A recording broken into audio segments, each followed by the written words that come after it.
Sometimes we are frequently asked a question and we are not able to remember the answer.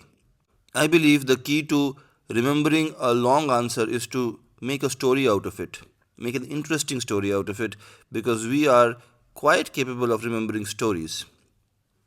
So let's look at the definition of cholesteatoma as defined by Abramson et al.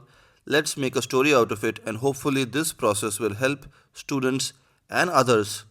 In fact, even teachers need to remember the definition quite often. I hope this effort will help everyone who is keen to remember the definition of cholesteatoma remember the definition of cholesteatoma just by watching this video. I hope this helps. So cholesteatoma can be regarded as an enemy because it most certainly does a lot of damage to the human body. So if we are trying to fight an enemy, the first thing we need to know is, what is our enemy? What is it?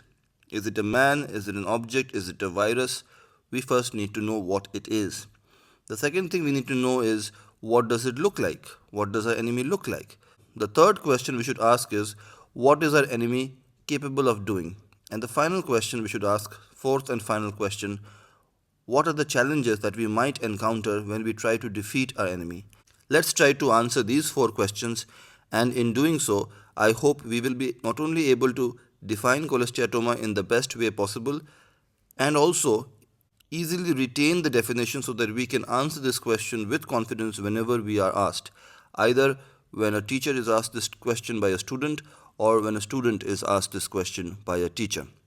Remember, the first question was, what is our enemy? What is cholesteatoma as per this definition by Abramson et al.? Cholesteatoma is a three-dimensional epidermal and connective tissue sac. Question number 2. What does our enemy cholesteatoma look like?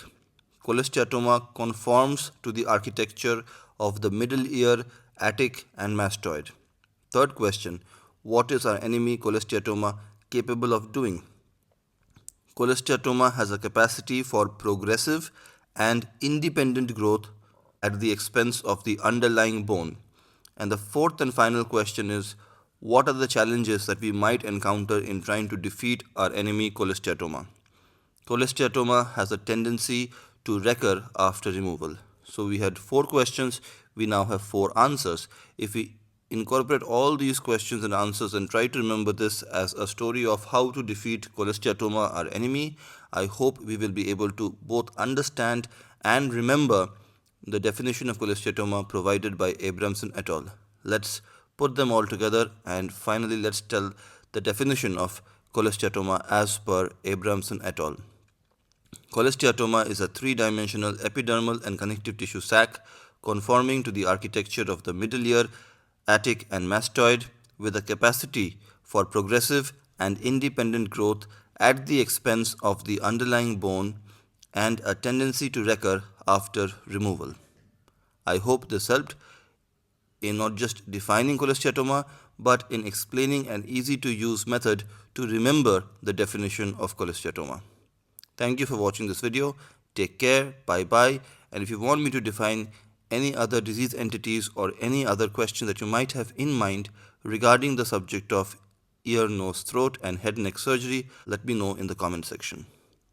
In the meantime, please don't forget to be awesome.